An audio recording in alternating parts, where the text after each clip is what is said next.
Olá, muito bom dia, boa tarde, meus amigos e minhas amigas. Estamos começando mais uma aula de História 1, comigo, o professor Valber Silva Pimentel. A gente vai dar continuidade hoje, né, com o nosso conteúdo, nosso programa de assuntos, de temas de história, falando um pouquinho sobre a Guerra Fria. Beleza, galera? Vamos lá, então, vamos junto entender um pouquinho, né, que foi a Guerra Fria. Então, olha só, pessoal, é importante entendermos a Guerra Fria, né? É claro, todo mundo já tem aquela ideia, porque foi um conflito ideológico entre Estados Unidos, capitalista, União Soviética, comunista, então temos duas ideias, né, duas ideologias políticas, econômicas distintas, e aí foi um conflito ideológico, né, sem relação aí, esse conflito direto, né, por isso que o nome Guerra Fria.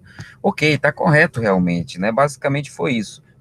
Porém, é importante também compreendermos que a Guerra Fria vai ser uma disputa, né? Foi uma disputa entre Estados Unidos e União Soviética, né? Com certeza, por áreas de influência, né? Então, quer dizer, não sim, é claro, tinha a ver, né, com a disputa ideológica, ver qual o modelo, né, era melhor, se era o comunismo, se era o capitalismo.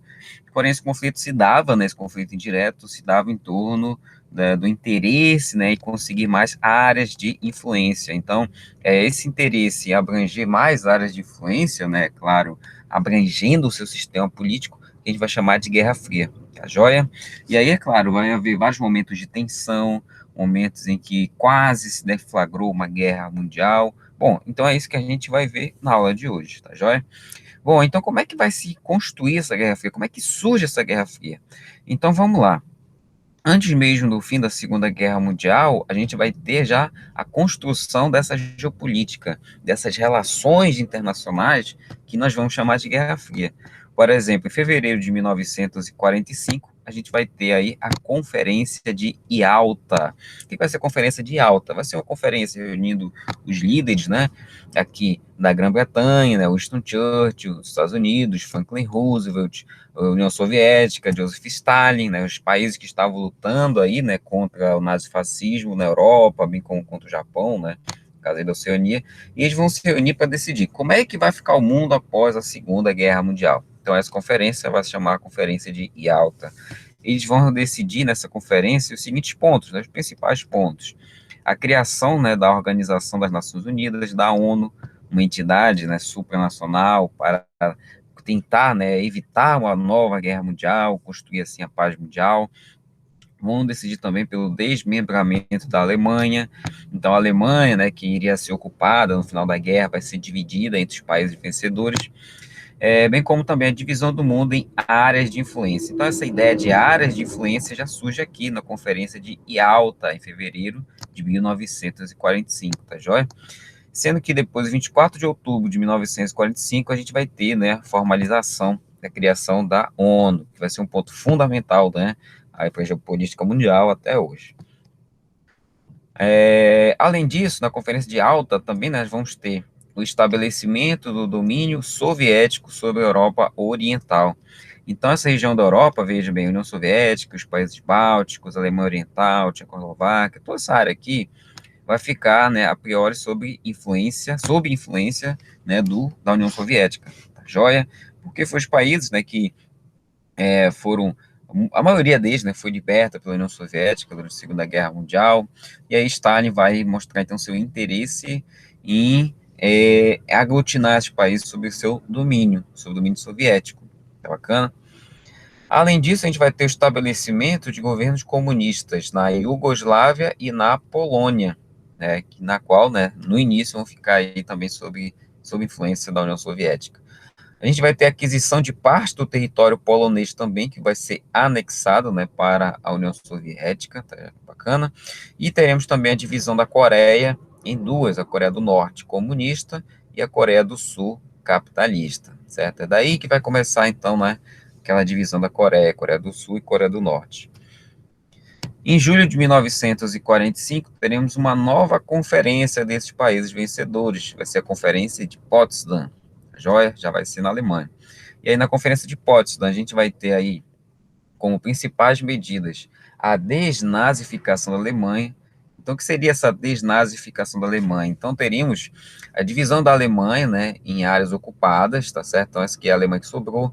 Então, a gente teve a Alemanha ocupada pela União Soviética, a Alemanha ocupada pela Grã-Bretanha, a Alemanha ocupada aqui, né, pela França, a Alemanha ocupada aqui pelos Estados Unidos, tá joia?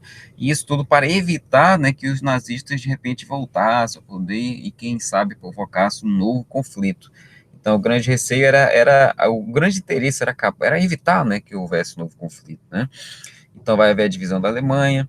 Nós vamos ter a criação do Tribunal de Nuremberg, né? O Tribunal de Nuremberg, muito famoso, que foi o tribunal que julgou os crimes de guerra cometidos pelos nazistas, tá certo? Os nazistas aí que ainda ficaram, que ainda foram capturados, vão ser julgados aqui no Tribunal de Nuremberg. Vai ser o Tribunal Internacional, né? Um tribunal de exceção que vai ser criado aí para julgar especificamente os crimes de guerra nazistas, né? A questão do Holocausto e companhia. E teremos a ocupação da Alemanha também, né, como a gente já comentou aqui. Então, perceba, nessas duas conferências, a gente vai ter a divisão do mundo entre essas duas potências. É isso que é importante você entender, né? A União Soviética vai estar, então, aí, através dessas conferências, firmando o seu domínio sobre vários países da Europa Oriental, bem como sobre a Coreia do Norte. E aí, é claro, os Estados Unidos, vendo essa situação, vai agir também, né? Acabei não colocando aqui, mas aí você lembra, depois dessa conferência, né, em agosto de 1945, o que vai acontecer? Os Estados Unidos jogam as duas bombas atômicas no Japão. Então, perceba que quando os Estados Unidos jogam essas duas bombas atômicas, já é uma demonstração de força, para mostrar, né, que ela vendo que a União Soviética está se fortalecendo, ela joga as duas bombas atômicas no Japão, né, para acabar com a guerra, sim, mas também para mostrar, né, que os Estados Unidos tinha uma força bélica, né, por isso a União Soviética não tinha que se meter com os Estados Unidos, né, os interesses aí norte-americanos, tá joia? E além do mais, depois das duas bombas atômicas, em 1947 a gente vai ter outro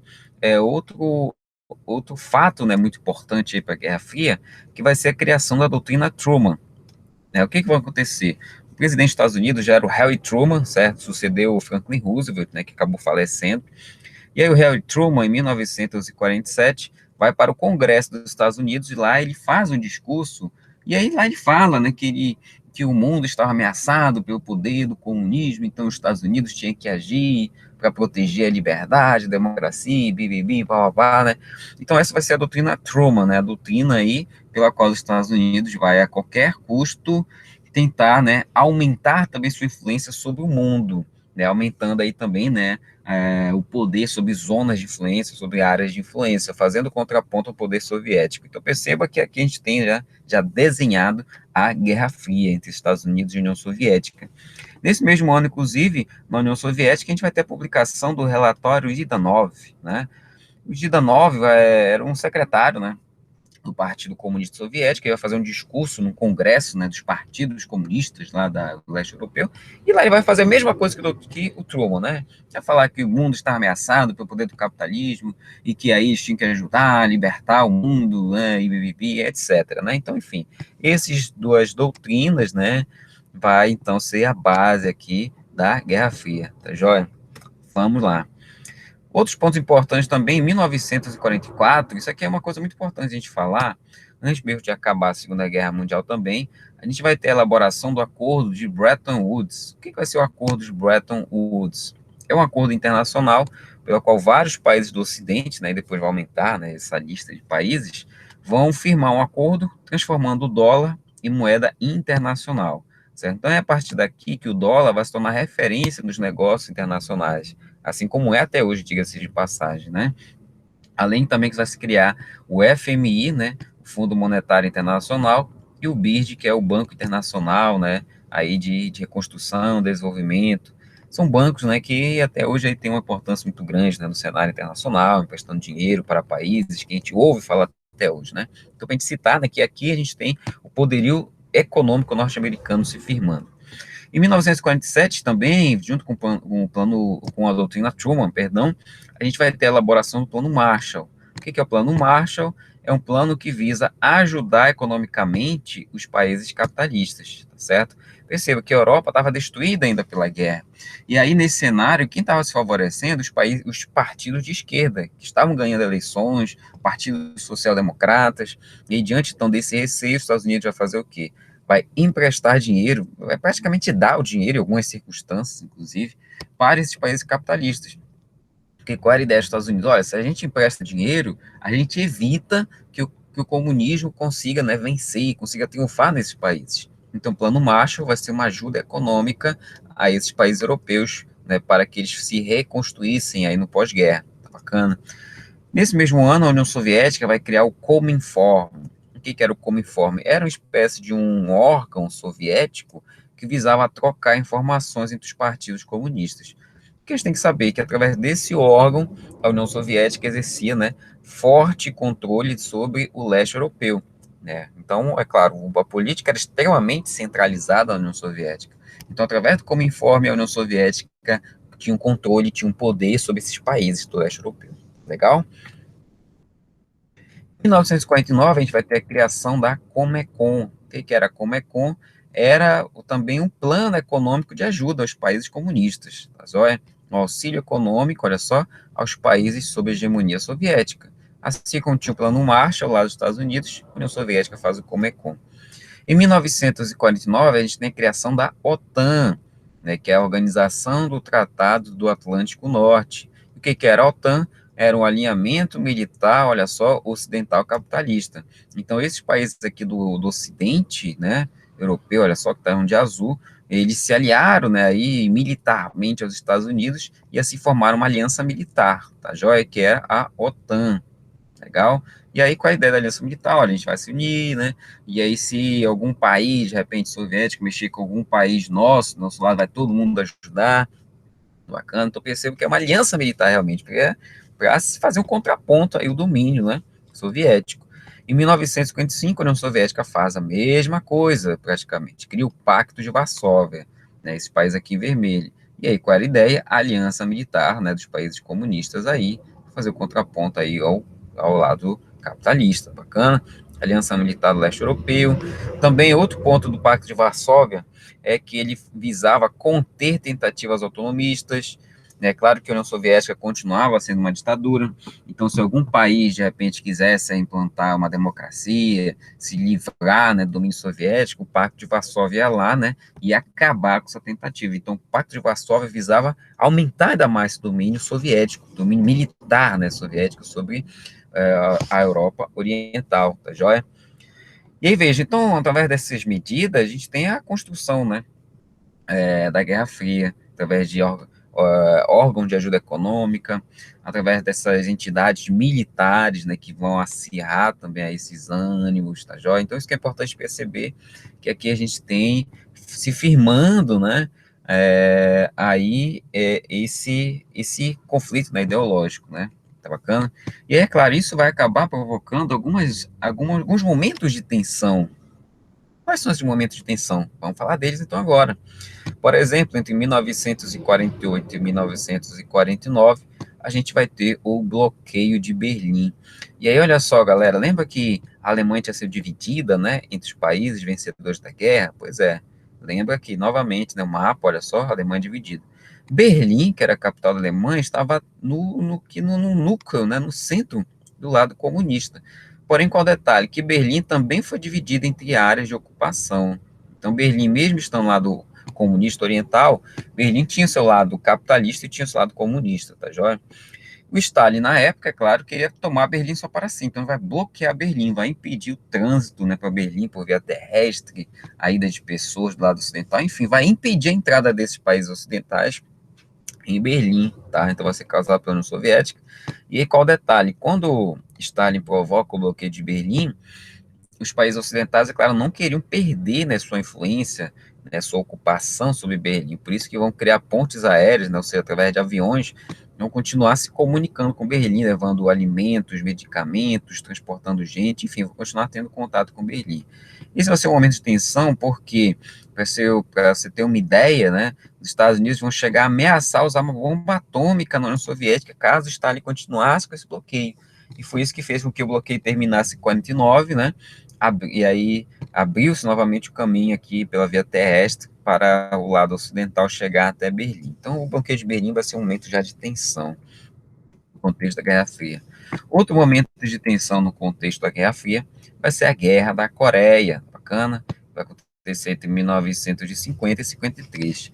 E aí, olha só, galera, o que, que vai acontecer aqui? Lembra que a Coreia, a Península Coreana, ficava ali, né, perto da China, Cana, você deve ter visto na televisão, né, falando sobre ela, até hoje é uma área de tensão, né? O que aconteceu?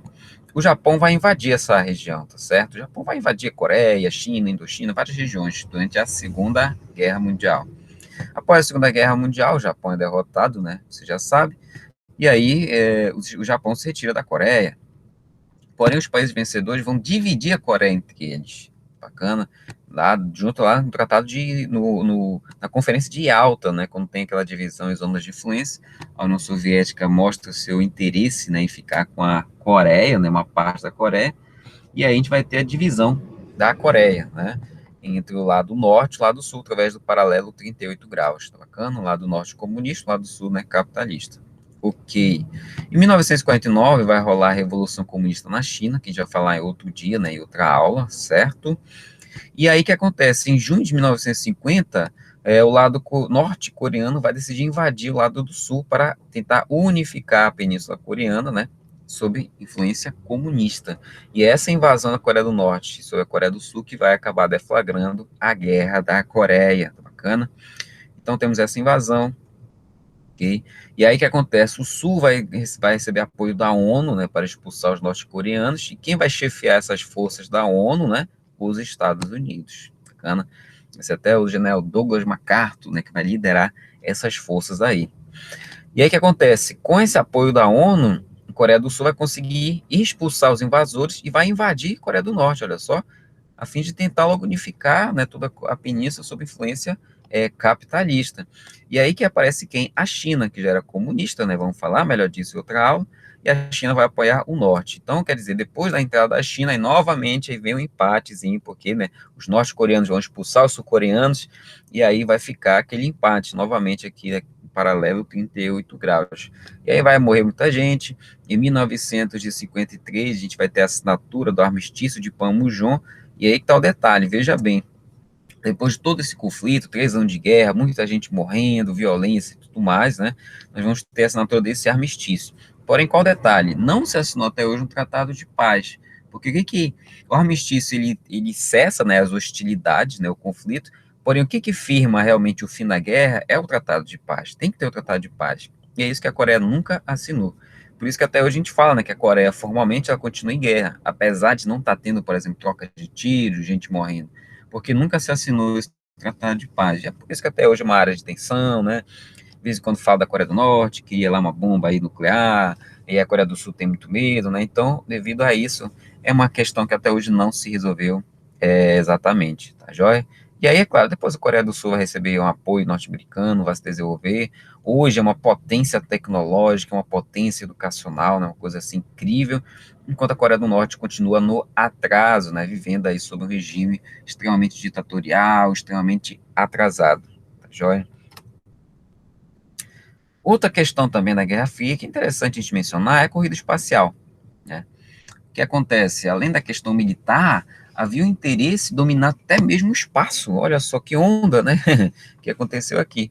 E o que acontece? Em 1957, a União Soviética vai lançar seu primeiro satélite artificial, né? Que vai ser o chamado Sputnik.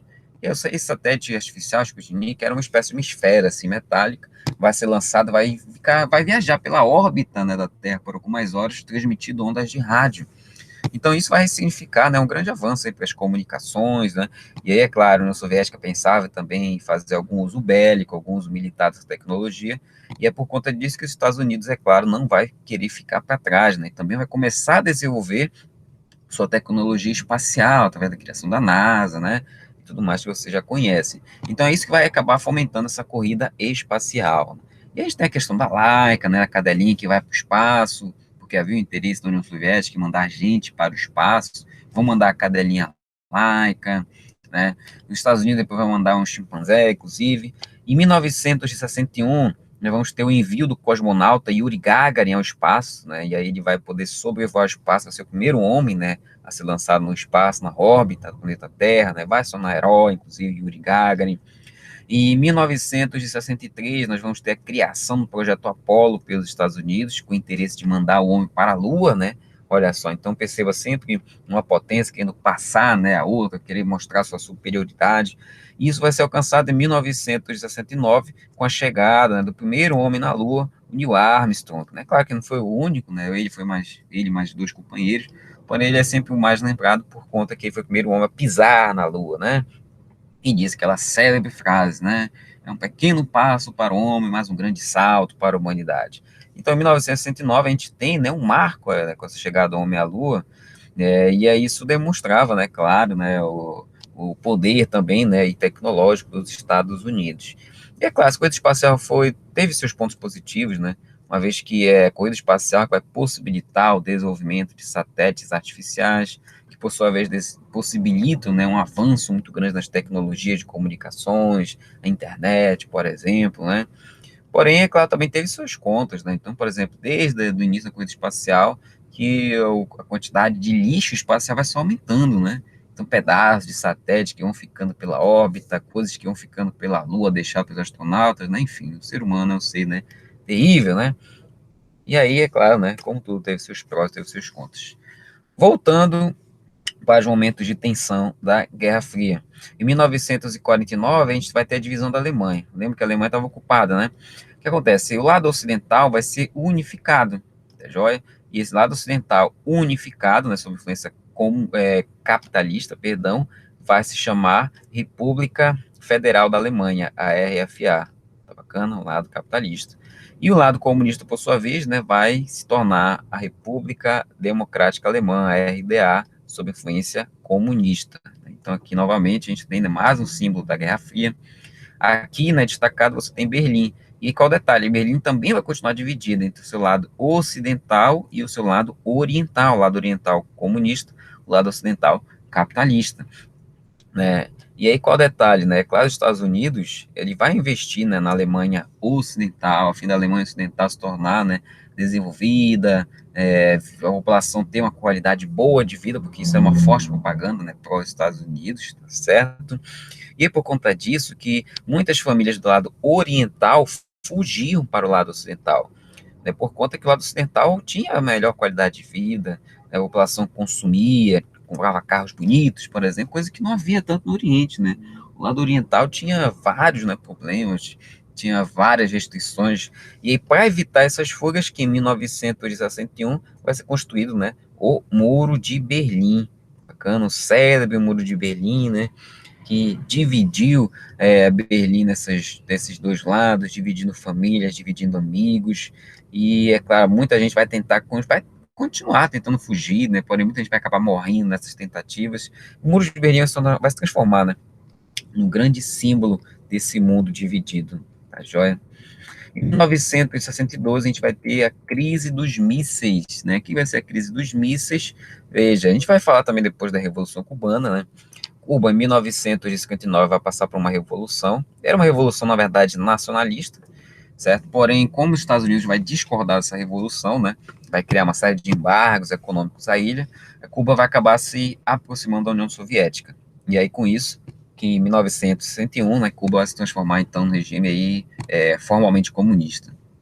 E aí, qual o detalhe?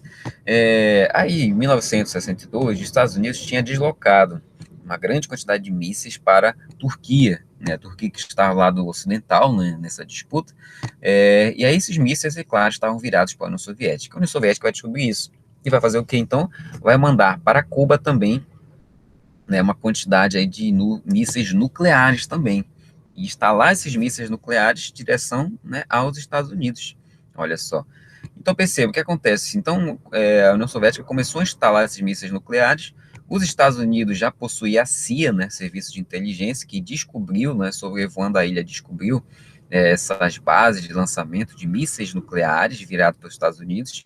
E isso, é claro, vai trazer, né, uma grande tensão mundial, porque os Estados Unidos, então, vai ordenar que a União Soviética retirasse seus mísseis, né, de Cuba. E isso vai ser a crise dos mísseis, porque por alguns dias o mundo vai estar prestes a passar por uma guerra nuclear, né, que poderia destruir boa parte do mundo, né, boa parte da humanidade, né, porque a União Soviética poderia disparar a qualquer momento seus mísseis, né, que já estivessem instalados aí nos Estados Unidos. Os Estados Unidos podia disparar seus mísseis né, na União Soviética, né, que estava na Turquia. Então foi um grande momento de tensão, né, entre esses dois líderes, né, o John Kennedy, presidente norte-americano, o Nikita Khrushchev, que era o presidente, né, da União Soviética, né, o secretário-geral do Partido Comunista Soviético, até que depois, né, desses dias de tensão, o Nikita Khrushchev decidiu retirar seus mísseis de Cuba, né, e os Estados Unidos também, né, ficou de tirar, né, firmou o compromisso de tirar seus mísseis da Turquia.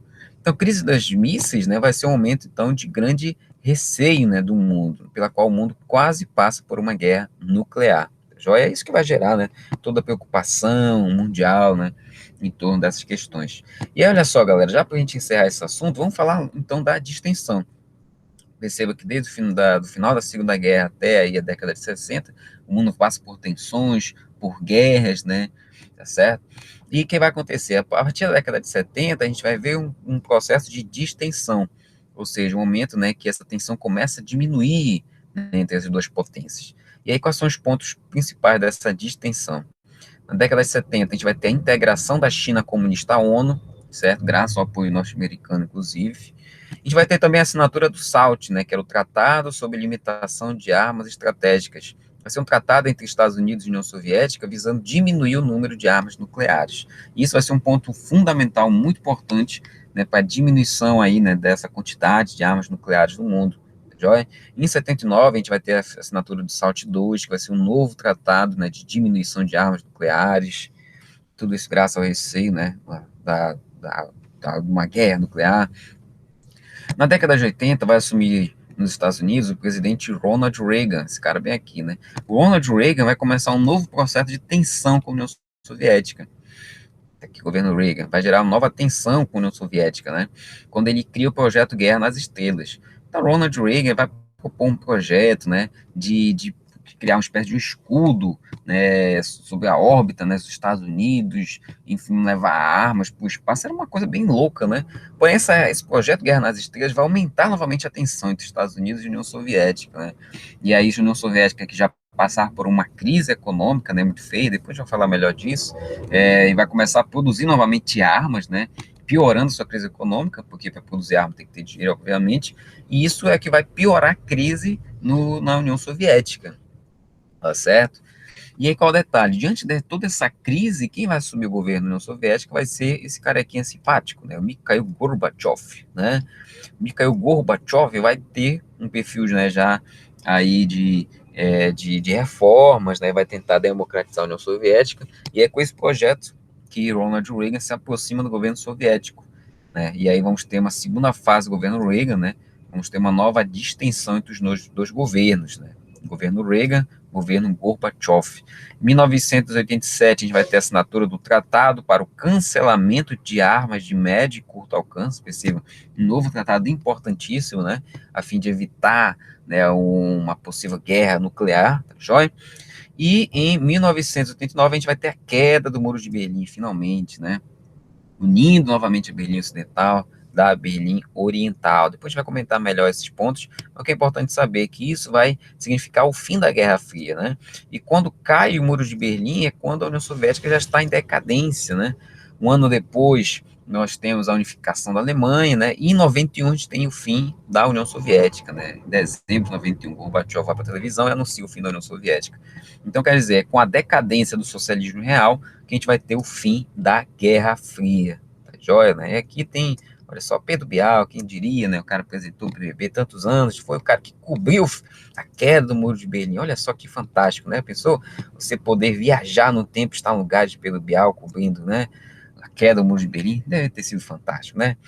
Bom, mas enfim, galera, dito isto, era isso que eu tinha para falar para vocês. Espero que você tenha compreendido bem o conteúdo. Dê uma olhada no texto aí do seu livro. Qualquer coisa, deixe seu comentário, que a gente tira as dúvidas aí que tiver, tá joia? E, no mais, é isso, né? E obrigado pela atenção. Dê um joinha no vídeo se você gostou, né?